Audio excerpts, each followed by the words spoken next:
Tēnā koutou katoa.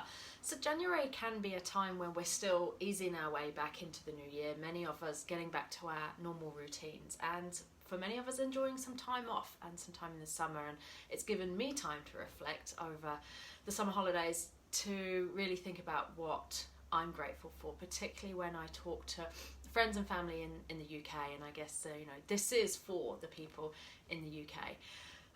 I want to talk about uncertainty today, but before we go there, I want to talk about some interesting reflections from time off, because many of us are coming off the back of time off. And it's interesting because sometimes I find that in our constant, when we're high achievers, when we're driven, we have this constant strive. There are goals we're aiming for, things we want to achieve. And in this constant strive, it can feel almost counterintuitive to stop. But I find that often stopping is starting. And what I mean by that is when I take a break and have time off and reset my mind, I find that I become more creative, I have more ideas, and I come back refreshed and reset, which I think is what many of us are experiencing now as we come back into our routines. We're reset, we're refreshed, and having that break and stopping for a bit can in fact cause us to start in terms of where we're going to next and those goals that we want to achieve. So that's what I'm feeling now as I head back in to work.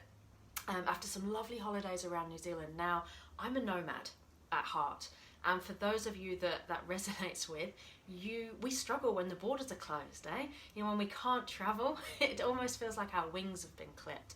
And that's certainly been true for me, and no more so than not being able to get over to the UK and be with friends and family. But what that's forced me to do is travel local, and I know all of us in New Zealand are the same. We have no other choice. We're travelling local, and I've been lucky enough over the summer to go to some places in New Zealand that I've never seen before. We have a beautiful backyard here in New Zealand, and I'm delighted that we're able to explore it and that the weather is so good as well for us to do that over these summer months. And so as we do get back into our routines, and we deal with still the uncertainty that has become our new normal for many of us, COVID-19 and is it in the community, isn't it? Are we in lockdown for longer or not? Wherever you are in the world and whatever that transpires, the result is the same. This lasting uncertainty that has become our new normal. But here's the interesting thing that I've been learning about uncertainty. It's a muscle we haven't flexed for a long time. In fact, it's something that we are almost the opposite is true. So let me explain that. We have created conditions in our modern life to make life more certain. So apps are a really good example of this. I can look at my app and know exactly what the weather is doing before I step outside, so I'm certain I'm wearing the right clothes. Or if you live in Wellington, you can look at your app and know exactly at which time the wind is going to drop or at which time the wind is going to get up. If you're by the sea, your apps will tell you when the tides are right, how many knots the wind is. Everything is very certain. Our Uber app will not just tell us how long we have to wait for our ride, but show us exactly where it is and exactly where we need to be to pick it up. We have our shops. We can look at what items are in stock before we even go to the shop and know that it's going to be there. So can you see how we've conditioned our world and our lives around certainty? So it's no wonder we find it difficult in uncertain times, which we know the last 12 months has certainly been that, and the next 12 months will continue to be so, and potentially after that. So uncertainty is a muscle we need to learn to flex. And it's like anything, if we make our lives very certain, it's like a muscle we don't use, and then when we have to use it, it's difficult and we're not used to it and it hurts a bit. And so I'm a person that thrives on routine and plans. I'm well organised. It's how I do what I do. And I get uncomfortable with uncertainty because I like structure, I like routine. But here's the thing, when we condition ourselves to be comfortable with uncertainty, because we know we're going to have to be, what we find is that muscle flexes. And then when life becomes uncertain, as it certainly does in the time of a global pandemic, then we can respond. Then it's not so foreign to us. So for someone that's used to structure and routine, I'm trying to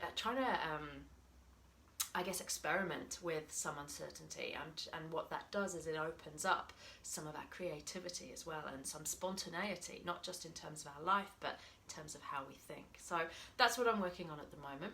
And you'll also know that the new book is out in 2 weeks, so busy working on that too. So a lot of media stuff happening over the next couple of weeks. Keep an eye out. There'll be some TV stuff, some radio stuff, some magazines, and newspaper as well. So excited to share I Love Mondays with you. Excited to get it back from the printers so I can actually hold it and say, here is the product of what I've been working on. But if you want a sneak preview of what the book's about, I'm doing a free webinar next week. I'll pop the link in this live.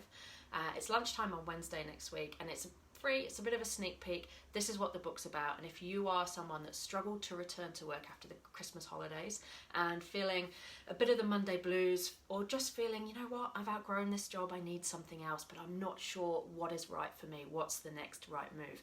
I Love Mondays is my new book, and it's out on the 16th of Feb, but if you want a sneak preview, join me on the webinar on the 3rd. Anyone that's registered will get the recording, so you don't have to be there live if you can't make it next week on Wednesday.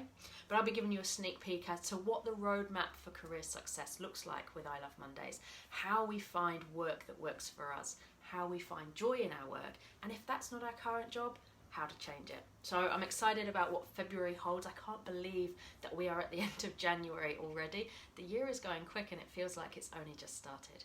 But whatever you're doing, I hope you have a fabulous Friday. Happy weekend. Matiawa.